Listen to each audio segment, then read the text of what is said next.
welcome to the Redefine podcast. All right, welcome back to the show. Thanks for tuning in. Today, we're going to redefine network marketing. That's right, redefine network marketing. This whole idea of redefining network marketing is actually where the redefine concept was born out of.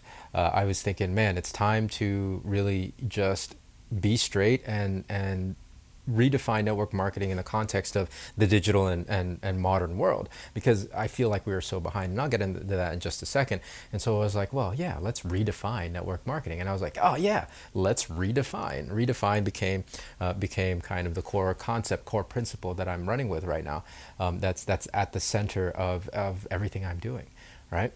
So in this episode, I want to talk about network marketing because it's a big part of my life.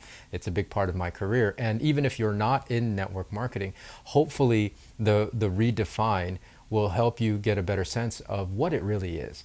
Right. Because I think there's so many misconceptions. Yeah, that's the right word. There's so many misconceptions out there because of personal experiences, how it was maybe presented to you, what somebody said, what you read on the internet. There's so many misconceptions about the profession itself that I know that this is a conversation that I'm going to be revisiting a lot. And I've done so in the past, but not necessarily in these contexts. Now, if you are a network marketer, or if you're looking at it and you're interested in getting into network marketing, I do want to let you know that I am teaching a seminar on April 1st. That's Saturday, April 1st at 1 p.m. Eastern Standard Time, the Network Marketing in the Digital Age seminar. It's a virtual seminar. It's going to be about an hour or so, maybe 2 hours, depending. I am working on bringing in a special guest, and if there is a special guest, it will run longer than an hour for sure. But again, in that seminar, I'm going to talk about what has been happening in the marketplace post-pandemic, the consumer and business behavior, how things have really changed dramatically in the last couple of years, and how that's affected network marketing, and how we can move forward, right? How we can be productive and move forward and continue to participate. So if you're interested in that, you can just go to ronniecruz.com/seminar. I'll leave a link in the show notes of this episode. Again, it's ronniecruz.com/seminar to register. Registration is open. Go ahead and go for it. I know it's still a few weeks off, but don't wait till the last minute, because it is going to fill up. I do have a limited number of seats. Well, virtual seats anyways. So make sure you register. It's ronniecruz.com/seminar. The Network Marketing in the Digital Age seminar. So let's redefine it. At the very root, I think one of the biggest issues is that it's how we do business, right? It's how network marketing has been practiced largely that has caused the misconceptions about it, right? Now, if you've been following the show, you know that I am very much a believer in the principle that it should be people over profits, right? That's a guiding principle that I built my business with, and it's worked very well for me. That unfortunately isn't how everybody works, and so how business has been practiced has led to a lot of kind of the bad taste and the negative judgment that the world at large, the public at large, has on network marketing. What we are at the most basic fundamental is we're a distribution channel, right? We're a distribution channel, or we were. It started off as buying products in wholesale and keeping them in your garage, and then selling them for retail. Right, and building a customer base, but then also building a distributor base as well. Right, that's the whole networking part of it. Right, not only are you selling and distributing products, but you're also building a network of people doing the same, and that's where kind of the bigger incomes are generated. And of course, then that transferred into the internet. We started going direct to consumer. We didn't have to necessarily distribute the products ourselves. And so more and more with the advent of the internet, it became that it was focused on marketing, right? And the marketing that we employed is word of mouth marketing. Largely, the conversation in that word of mouth marketing is how to generate income, and how to make money, and so because of that, it was just really a recruitment situation, right? We saw maybe about 10, 15 years ago, the regulators really starting to kind of crack down on that conversation, however, right? It can't just be about recruiting, because then it's all about, it just looks like a Ponzi scheme, or it looks like a pyramid scheme. If your products and services can't stand alone, if people in your organization would not buy those products or services had there not been an opportunity attached to it, then you don't necessarily have a viable business. So that's kind of where it was and still is as we moved into the gig economy, right? The gig economy was such that people were looking towards the internet, and the internet provided opportunities to create income independent of, say, working a 9 to 5 or having a boss. And so it started to encroach into our space of being the original quote unquote gig economy, right? Right? Not having your own boss was our primary battle cry.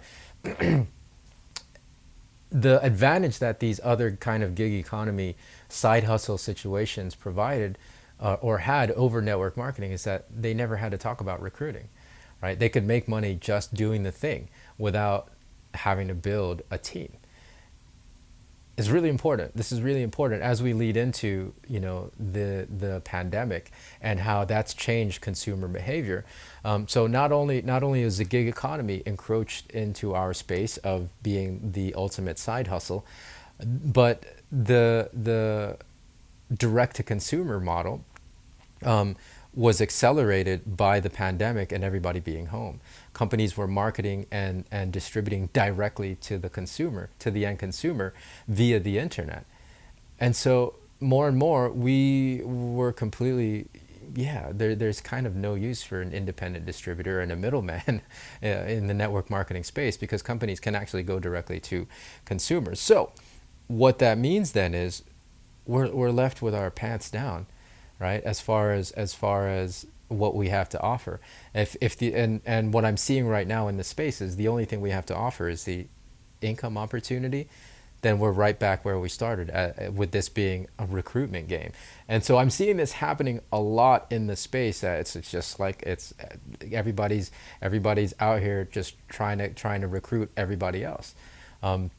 Really grasping at straws. And so that's why I wanted to redefine network marketing.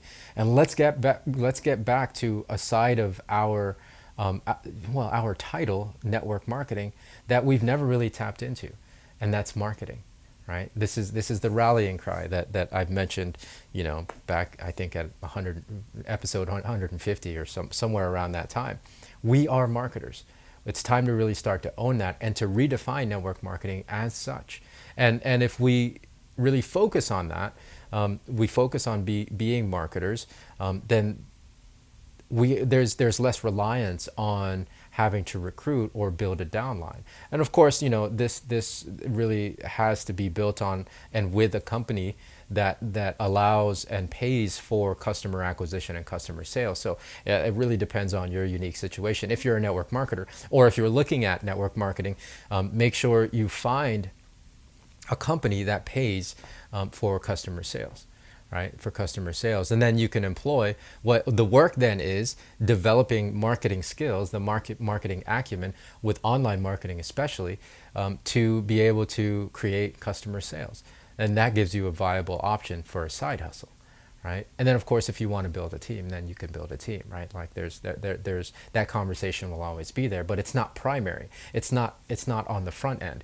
And if you look at it this way, then you can see how, shifting the conversation to marketing and redefining the profession this way, we can really kind of shed a lot of the stigma that's been attached historically to this profession, because we're not out here recruiting and we're not relying on these tactics that we've historically relied on, and these business practices that we've historically relied on to recruit people, because we're just out here